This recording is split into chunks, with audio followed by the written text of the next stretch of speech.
Hajj will not be accepted. Okay.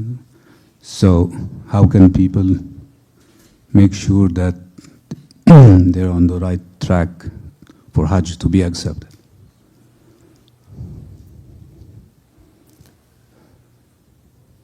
Avoid all those things. Avoid making a show, avoid going on vacation, avoid doing business, avoid begging. This is your intention. If your intention is clean, it's very easy. What is the intention of Hajj? It is worship. What is the intention of the Hajj specifically in that worship that makes it different from, let's say, namaz, different from zakat, different from fasting? What makes it different? You're going to the house of Allah, you're returning to Him, His house. You're returning to Him. It makes it different. Of course, it is everything is there. Everything. Yes? That's what we're talking about with fasting and this. Everything is there. But what makes it different? You're returning to Allah. What does that mean? You're returning to Allah. You're going to His house. And you want to make business? You're going to His house and you want to have vacation? You're going to His house and you want to beg, like insulting the host.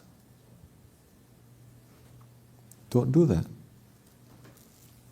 This is pilgrimage. You're going to His house. He is the owner of everything, and He says, whatever you want, I will give. How rude, you go to His house and He says, nice house, I want this, and I want this, and I want this. Because we're going to His house, it's not His house, He is not there. It is a metaphor, meaning we're returning to Him. He created us for ourselves. He created us for dunya. He created us for Him. So we're returning to Him. You understand? The real intention is there. And then when you see that, oh, you want to make a show, pull back. You feel that you want to beg, pull back. You feel that you want to take vacation, pull back. No need. Especially for us in the Tahir Zaman, people take vacation all the time. You make show every day. You beg and ask people for money every minute. Now even religious people, Sufi people, they beg money. Please make donation, please make donation. All the time, begging. But you're going to Him saying, I left everything. Everything. That means that my shaitan, my desires. I leave my old self. I bring nothing to you. I have nothing. You created me from nothing. That is my true state. I have nothing. Maybe if I have something to come to you, I have fear, as a servant should feel. Really? People enter into ihram and they come and they make sa'i, they go around with fear? Really? I've never seen it. I've never seen it. I never felt it. Because when there is a fear that you put on that ihram, and now if you say there's no turning back now, you're filled with fear, something else will take over. Yeah?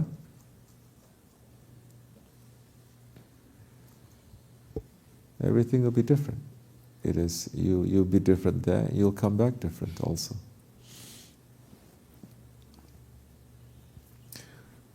People don't have any, how are they going to have fear? They don't even have modesty. They don't even have knowledge. What else? The third one? What's that? Intelligence, akal. Jibreel alayhi salam will lift all of this in Akhir Zaman, no?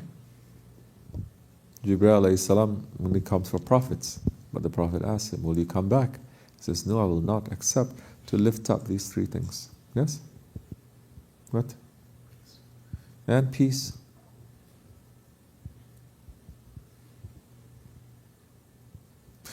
It used to be you go to the Hajj, you'll have peace. because you go into the house of peace. You go into the creator of peace. Allahumma anta salam wa minka salam wa layna ya'udu salam. Comes from you, peace, and we're returning to you, peace. So peace, at least with the peace that, Ya Rabbi, now I leave everything.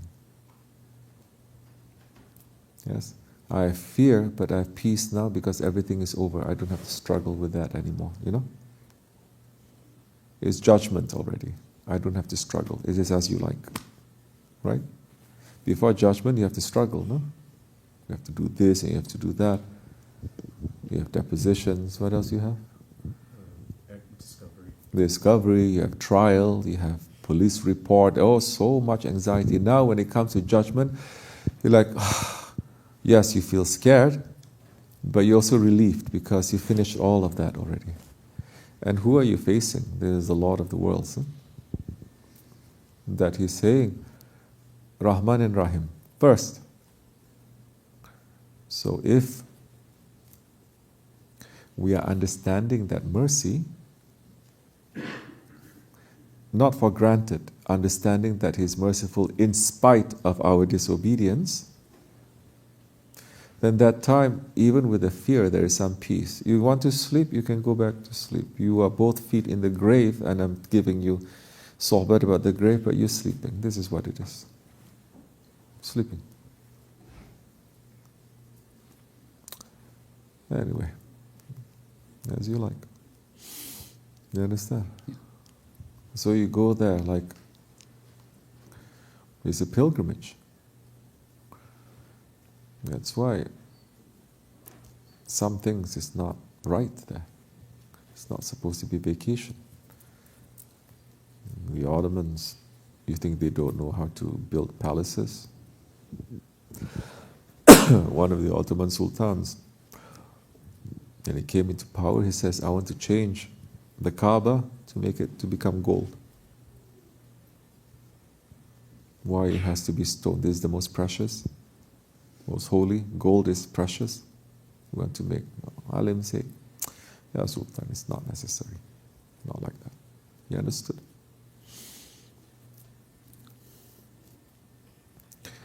So who approaches it with fear? It's not fear. How you know your Hajj is going to be accepted? There's a problem. How you know when you put it on that it's all going to be thrown back to your face? This is another problem. How we know when we pray our prayer is going to be accepted? You don't have that kind of, what they say amongst the Shafis, tawadu. You don't have that with your prayer. That realization, that humility with that prayer, you think you're going to have with a Hajj? Everyone is proud. Facing that prayer, making namaz, so what? This, of course, is going to be accepted. I don't care. You must care. You don't know whether it's going to be accepted or not. You don't know if your worship is going to be accepted. You don't know if shahadat is going to be accepted. This is for the people of knowledge. Not knowledge swallowing books, going to this madrasa, that madrasa, hopping between sheikh and sheikh. No, that's not that knowledge. The knowledge is of yourself. Knowledge of what? What is yourself? What is yourself? Servant. Servant. So you don't approach your prayers like a servant. But people judge by the outside. He's not a servant. Look at him. He's dressing like a sultan. He thinks he's a sultan. Oh, this one is a servant. Look, look, look. He dressed like a servant. Wearing patchwork. Being very nice and humble. Holy. They're judging with his eyes. Go ahead. This is Zahir Zaman. Hearts are sealed. No modesty, no knowledge, no peace. You understand? This is what our sheikhs is teaching us. Look, look, understand. Don't take it for granted.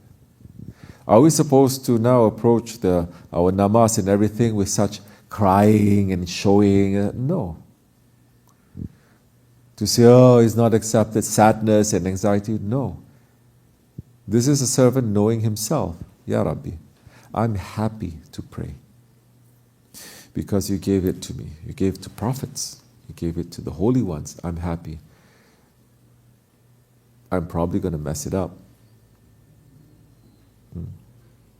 But I'm happy you gave it to me, and when I do, not if, when I do, I only have to run to you to ask for forgiveness. Then you're not coming to Allah with your prayers. You're not coming to Allah with your fasting. You're not coming to Allah with your hajj. You're not coming to Allah with your knowledge. You're coming to Allah with a station,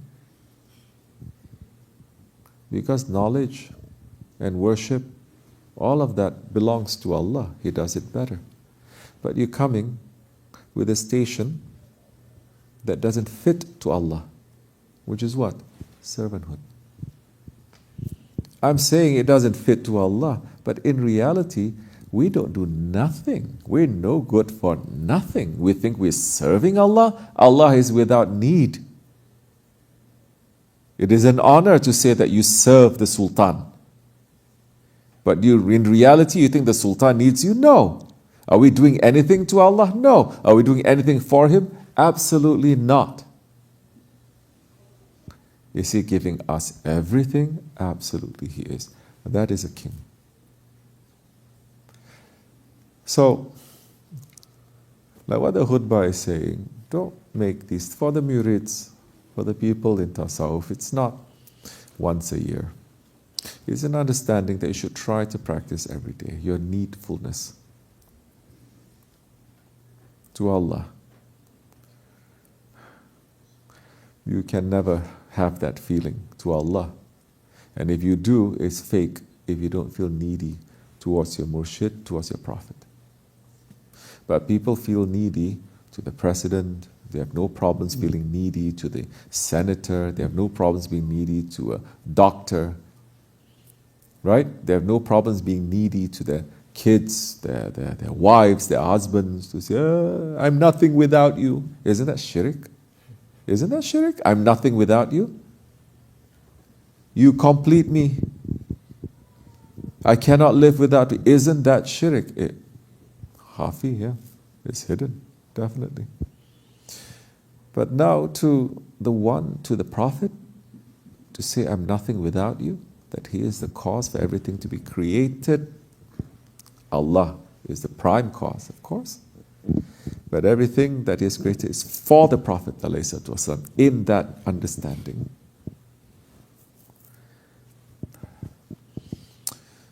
We don't have that relationship, that neediness.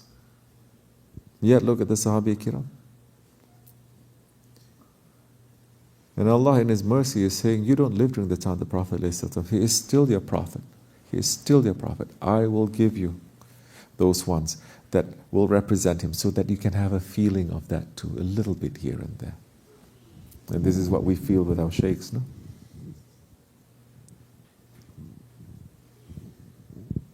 Are they prophets? No. No, we're not. We're never confused. But a little bit we have that feeling. So, you do something wrong, we ask for forgiveness. Come back, inshallah. May our intentions be accepted. Not for our sake, for the sake of the Prophet ﷺ. Not for our sake. No. Allah forgive me, inshallah. Fatiha. Amen.